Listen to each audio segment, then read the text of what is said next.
அகிலம் நியூஸ் நேயர்களுக்கு வணக்கம். இன்றைய இரவு நேர பிரதான செய்திகள். முதலில் தலைப்புச் செய்திகள்.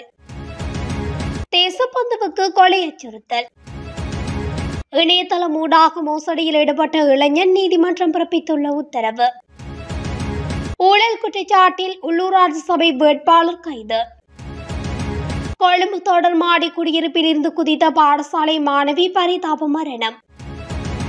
அனுர அரசின் முதல் மே தின கூட்டம். கொழும்பில் அலைக்கடலென திரளும் மக்கள். ஊழலால் தேசிய ஹீரோவான பிள்ளையான் முகத்திரையை கழித்த பிரதமர்.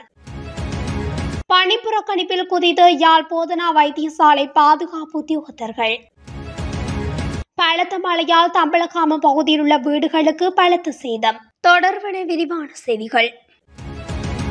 பாதாள உலக தலைவர் கஞ்சிபாணி இம்ரான் பதவி இடைநீக்கம் செய்யப்பட்ட முன்னாள் IGP தேசப்பந்து தென்னகோனை படுகொலை செய்ய திட்டமிட்டுள்ளதாக போலீஸ் தரப்புகளை மேற்கோள் காட்டி தென்னிலங்கை ஊடகங்கள் செய்தி வெளியிட்டுள்ளன. இதுகுறித்து மூத்த போலீஸ் அதிகாரி ஒருவர் தேசப்பந்து தென்னகோனுக்கு தெரிவித்துள்ளதாகவும் குறித்த செய்தியில் கூறப்பட்டுள்ளது. தேசப்பந்து தென்னகோன் கைது செய்யப்பட்டு காவலில் வைக்கப்பட்ட பிறகு அவருக்கு வழங்கப்பட்ட முந்தைய பாதுகாப்பு திரும்ப பெறப்பட்டது. மேலும் அவர் பிணையில் செல்ல அனுமதிக்கப்பட்ட பிறகு முந்தைய பாதுகாப்பு இன்னும் வழங்கப்படவில்லை என கூறப்படுகிறது. இணையதளம் ஊடாக அறிமுகமான வர்த்தகர் ஒருவரிடமிருந்து 3 கோடி ரூபாவை மோசடி செய்த இளைஞர் ஒருவரை விளக்கமறியலில் வைக்குமாறு நீதிமன்றம் உத்தரவிட்டுள்ளது. கொழும்பு தெமட்டகொடை பிரதேசத்தைச் சேர்ந்த இளைஞர் ஒருவரை கொழும்பு மாஜிஸ்ட்ரேட் நீதிமன்ற உத்தரவின் பிரகாரம் இவ்வாறு விளக்கமறியலில் வைக்கப்பட்டுள்ளார். இணையதளம் மூலம் அறிமுகமான காலி பட்டேபுல பிரதேசத்தைச் சேர்ந்த வர்த்தகர் ஒருவரிடமிருந்து குறித்த இளைஞர் புதிய வர்த்தகம் ஒன்றை ஆரம்பிக்கும் ஆசை காட்டி 3 கோடி ரூபாவை ஏமாற்றியுள்ளார். இது தொடர்பில் குற்றப்புலனாய்வு திணைக்களத்தில் மேற்கொள்ளப்பட்ட முறைப்பாட்டை அடுத்து குறித்த இளைஞர் போலீசாரினால் கைது செய்யப்பட்டு நீதிமன்றத்தில் முன்னிலைப்படுத்தப்பட்டிருந்தார். அதனை அடுத்து நீதிமன்ற உத்தரவின் அடிப்படையில் நாளைய தினம் வரை விளக்கமறியலில் வைக்கப்பட்டுள்ளார். உள்ளூராட்சி சபை வேட்பாளர் ஒருவர் லஞ்ச ஊழல் குற்றச்சாட்டில் லஞ்ச ஒழிப்பு ஆணையத்தால் கைது செய்யப்பட்டுள்ளார். குறித்த நபர் அக்மீமன பிரதேச சபையின் வருவாய் ஆய்வாளராக கடமையாற்றி வருவதாக தெரிவிக்கப்பட்டுள்ளது.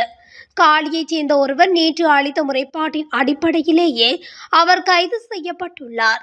முறைப்பாட்டினை அளித்தவருக்கு உணவக வணிக உரிமம் ஒன்றை வழங்குவதற்காக சந்தேக நபர் 25,000 ரூபாய் லஞ்சம் கோரியுள்ளார். இந்நிலையில் கைது செய்யப்பட்ட சந்தேக நபர் காலி நீதவான் நீதிமன்றத்தில் முன்னிலைப்படுத்தப்பட உள்ளார். கொழும்பு கொட்டாஞ்சேனை கல்புத்த வீதியில் உள்ள தொடர்மாடி குடியிருப்பு ஒன்றின் மேல் மாடியிலிருந்து கீழே குதித்து பாடசாலை மாணவியொருவர் உயிரிழந்துள்ளதாக போலீசார் தெரிவித்துள்ளனர். இந்த சம்பவம் கடந்த செவ்வாய்க்கிழமை இடம்பெற்றுள்ளது. கொட்டாஞ்சேனை பிரதேசத்தில் உள்ள பாடசாலையொன்றின் 11ஆம் வகுப்பில் கல்வி கற்கும் 16 வயதுடைய பாடசாலை மாணவியொருவரே உயிரிழந்துள்ளதாக போலீசார் தெரிவித்தனர்.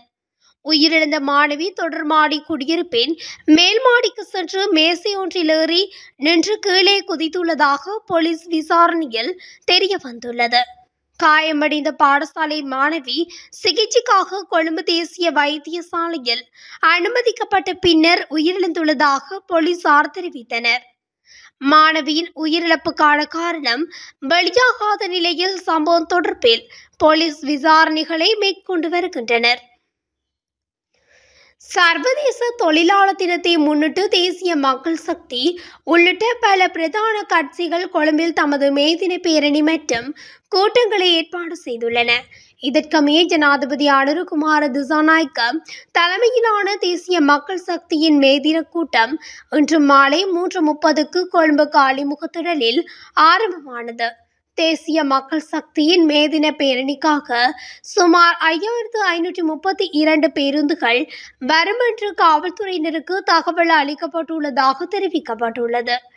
மேலும் தற்பொழுது கொழும்பை பொறுத்தமட்டில் அதிகமான மக்கள் தேசிய மக்கள் சக்தியின் மே தின பேரணிக்கு வருகை தந்துள்ளதாக தெரிவிக்கப்படுகிறது. தங்கள் ஊழல் முகாமை மக்கள் நிராகரித்து விட்டார்கள் என்பதை எதிர்க்கட்சி இன்னும் உணராமையினால் தான் பிள்ளையான் போன்ற நபர்கள் தேசிய ஹீரோக்களாக உயர்த்தப்படுகிறார்கள் என பிரதமர் ஹரணியமர் சூரிய கடுமையாக விமர்சித்துள்ளார். அரசியல் பொதுக்கூட்டம் ஒன்றில் கலந்து கொண்டு கருத்து தெரிவிக்கும் போதே அவர் இதனை தெரிவித்துள்ளார். இது தொடர்பில் அவர் மேலும் தெரிவிக்கையில், 2024ஆம் ஆண்டில் பாரம்பரிய கட்சிகளால் மக்கள் ஏற்கனவே நிராகரித்த ஊழல் நிறைந்த வீணான அரசியல் கலாச்சாரத்தை பாதுகாக்க முடியவில்லை.